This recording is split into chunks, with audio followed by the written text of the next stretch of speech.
Chapter 6 Man Friday. For 2 years, I never went anywhere without my gun. I felt lonely and afraid, and had many sleepless nights. One night, there was a very bad storm, and I thought I heard the sound of guns out at sea. The next morning, I looked out and saw a ship.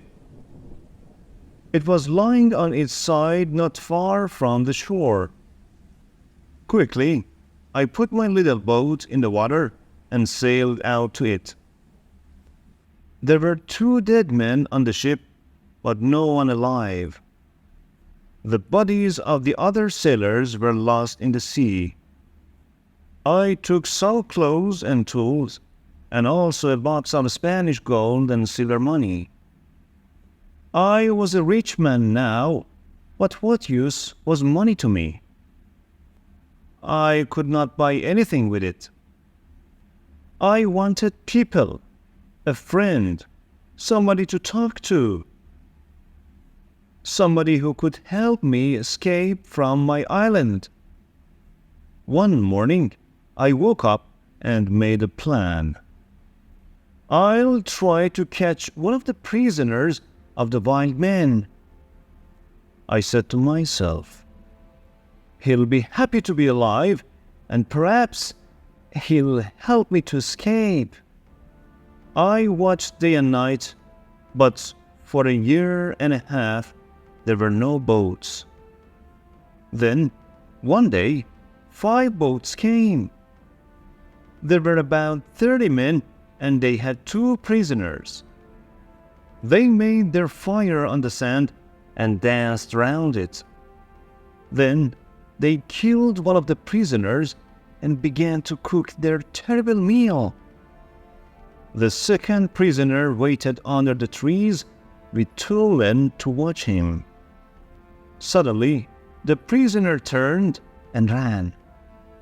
The 2 men ran after him, but the other wild men were busy round the fire and did not see what was happening. The prisoner ran like a wild goat, and soon I saw that he was coming near the bottom of my hill.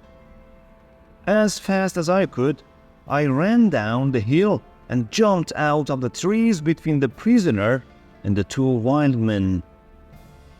I hit the first man with the wooden end of my gun, and he fell down, but I had to shoot the second man. The poor prisoner did not move. He was afraid of the noise of my gun. I called to him and tried to show him that I was friendly. Slowly, he moved nearer to me, but just then the first wild man began to get up from the ground. Then the prisoner spoke, and I understood that he wanted my sword. How happy I was to hear words again. I gave him my sword, and at once he cut off the head of his enemy. Hurriedly, we hid the dead bodies under some leaves and then left quickly.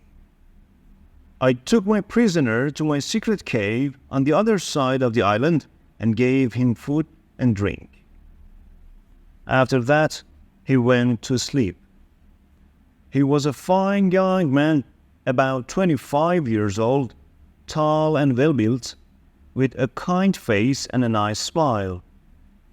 He had a brown skin, black hair, bright eyes, and strong white teeth. I decided to give him the name of Man Friday because I first saw him on a Friday. When he woke up in the morning, he ran out to me. I was milking my goats in the field, and he got down on the ground and put his head near my foot. I understood that he was thanking me, and I tried to show him that I was his friend. I began to teach him to speak English, and soon he could say his name, Master, and yes and no. How good it was to hear a man's voice again. Later that day, we went back to my first house. We went carefully along the beach, but there were no boats and no wildmen. Just blood and bones all over the sand. I felt ill, but Friday wanted to eat the pieces of men's bodies which were still on the ground. I showed him that this was terrible for me, and he understood. When we got to my house, I gave man Friday some trousers, and I made him a coat and a hat. He liked his new clothes very much. Then I made him a little tent to sleep in, but for a few weeks I always took my gun to bed with me. Perhaps Friday was still a wild man and would try to kill me in the night. At first, Friday was very afraid of my gun. Sometimes he talked to it and asked it not to kill him. Friday was a quick learner, and his English got better day by day. He helped me with the goats and with the work in the cornfields, and soon we were good friends. I enjoyed teaching him and, most of all, having a friend to talk to. This was the happiest of all my years on the island. Friday and I lived together happily for 3 years. I told him the story of my adventures and about life in England, and he told me about his country and his people. One day, we were at the top of the highest hill on the island, and we were looking out to sea. It was a very clear day, and we could see a long way. Suddenly, Friday began to jump up and down, very excited. "What's the matter?" I said. "Look, master, look!" Friday cried. "I can see my country. Look over there." I looked, and there to the northwest, between the sea and the sky, was a long, thin piece of land. I learned later that it was the island of Trinidad, and that my island was in the mouth of the river Orinoco on the north coast of South America. I began to think again about escape. Perhaps Friday wanted to go home too. Perhaps together we could get to his country. But what then? Would Friday still be my friend, or would his people kill me and eat me? I took Friday to the other side of the island and showed him my big canoe. It still lay under the trees. It was very old now, and there were holes in the wood. "Could a boat like this sail to your country, Friday?" I asked him. "Oh, yes," he answered. "A boat like this can carry a lot of food and drink." "Then we'll make another canoe like it, and you can go home in it," I said. But Friday looked very unhappy. "Why are you angry with me?" he asked. "What have I done? Why do you want to send me home?"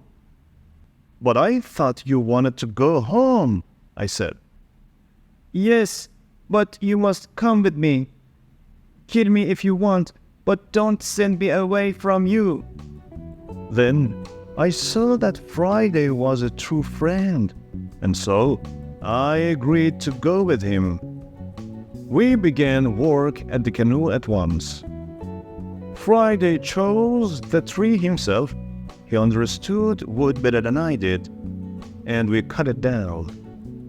We worked hard, and in a month, the boat was finished. 2 weeks later, it was in the sea, and we began to get ready for our long journey.